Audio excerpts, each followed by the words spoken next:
Cronograma Bíblia Todo Dia, Mateus capítulo 22, o versículo 23 ao versículo 46.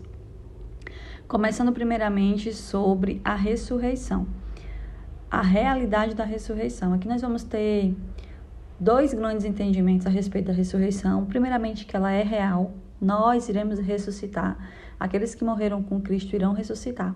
E naquela ocasião, os saduceus, que eu já falei para vocês, que era um dos grupos religiosos existentes daquela época, eles não acreditavam na ressurreição. Era uma das coisas que eles pregavam contra. E ali eles vão colocar o Senhor à prova, chegando com uma hipótese, falando sobre um homem que se casou e morreu antes de deixar filhos, deixando uma viúva sem descendência. E ali eles vão dizer que aquele homem, depois de morto, a viúva vai passar a se casar com cada um dos irmãos daquele homem que morreu. E aí a pergunta final deles é de que eles vão perguntar ao Senhor, deixa eu ver aqui o versículo 28. Pois bem, na ressurreição, de qual dos 7 ela será esposa, visto que ela se casou com todos os irmãos? E aí o Senhor vai responder, vocês estão enganados, porque não conhecem as Escrituras nem o poder de Deus. Na ressurreição, as pessoas não se casam nem são dadas em casamentos, mas são como os anjos no céu. Então aqui nós já recebemos um vislumbre de como será na glória, de como será na ressurreição. Lá nós não teremos relacionamentos afetivos, nesse sentido de marido e mulher. Lá nós todos seremos irmãos, tá bom? E aí o Senhor vai aproveitar para confirmar que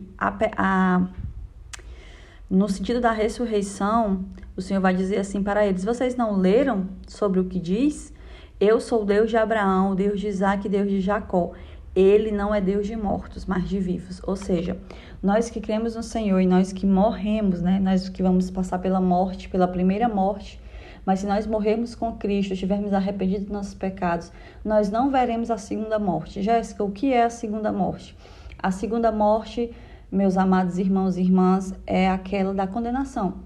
Porque todos nós, Jesus está muito perto de voltar. Mas se nós morrermos antes de Jesus voltar, nós vamos passar por essa primeira morte, que todos nós temos por certo.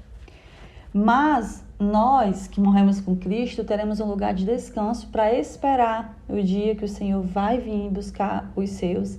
E ali os mortos ressuscitarão primeiro e depois em seguida o Senhor elevará até as alturas para o encontro aqueles que ainda estão vivos.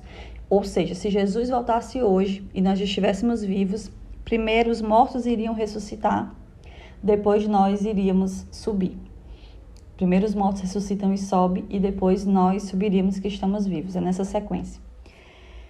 E nós não veríamos a segunda morte, que é a morte eterna. Nós não ficaremos mortos para sempre. Existe a vida eterna, ou seja, existe a ressurreição. Amém? E aí você vai falar sobre o maior mandamento. Os fariseus, que era outro grupo religioso, vão ficar sabendo que o Senhor deixou os saduceus sem resposta e vão também ali perguntar a eles, mestre, qual é o maior mandamento da lei? E o Senhor vai responder, ame o Senhor, Deus, de todo o seu coração, de toda a sua alma e todo o seu entendimento. Este é o primeiro e maior mandamento. E o segundo é, ame o seu semelhante, ame o seu próximo. Por que o Senhor fala isso justamente para os fariseus? Porque os fariseus eram peritos na lei, eram muito bons na lei, eram muito religiosos, mas falhavam em amar. Falhavam em amar a Deus e amar o seu próximo. E o Senhor, ele diz que nós devemos amar. Se nós não amamos, nós não conhecemos a Deus. E por último, nós vamos ver a questão de Cristo é o Senhor de Davi. Eu já expliquei aqui sobre essa questão de Cristo ser filho de Davi. Vi que muitas pessoas na época ficaram com dúvida.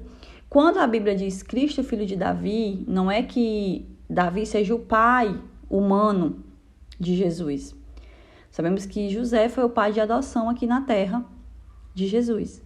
Mas Jesus, filho de Davi, é um termo de se falar para dizer que Jesus veio da descendência de Davi. Porque os seus antepassados tinham parentesco com Davi. Bem longe, Jesus ainda tinha um parentesco ali com Davi. Mas aqui ele vai falar uma questão que o Senhor vai dizer assim, o Senhor vai perguntar aos fariseus que estavam reunidos, o que vocês pensam a respeito do Cristo? De quem ele é filho? É filho de Davi, responderam eles. E aí o Senhor vai dizer, então como é que Davi, falando pelo Espírito, o chama Senhor? Pois ele afirma: o Senhor disse ao meu Senhor: senta-te à minha direita até que eu ponha os teus inimigos por debaixo dos meus pés. O que Cristo está levantando aqui no meio dos fariseus naquele dia é que eles, naquele tempo, o rei Davi era o personagem, era a pessoa que eles conheciam, mais honrado por Deus, mais importante, o homem que mais, era o homem segundo o coração de Deus. A Bíblia mesmo diz isso. E aí, como é que esse homem, que recebeu tanta honra de Deus, foi tão amado por Deus, foi rei, e o Senhor prometeu que o seu reinado seria eterno, como é que o próprio rei Davi, um homem tão importante, chamava o Cristo de Senhor? Então, o Senhor está explicando aqui, Cristo está explicando, olha, eu sou maior do que Davi, porque eu sou filho de Deus. Então, o Senhor aqui, ele está colocando ele como algo importante, que muitos, se sentiam importantes, muitos se achavam importantes, mas eles não estavam reconhecendo o próprio Cristo como o mais importante, porque nós não somos maiores que Cristo, nenhuma autoridade, ninguém é maior que Cristo, porque Cristo é o Filho de Deus. Amém? Então é sobre isso que o Senhor falava aqui nessa questão, quando ele levanta, Cristo é o Senhor de Davi, assim como ele é o Senhor de todos. Ele não é somente simplesmente o rei, o Senhor de Davi. Ele é o meu Senhor, ele é o seu Senhor, ele é o Senhor dos fariseus, dos saduceus, embora eles não o quisessem. Amém? Então é essa a explicação, que Deus abençoe em nome de Jesus.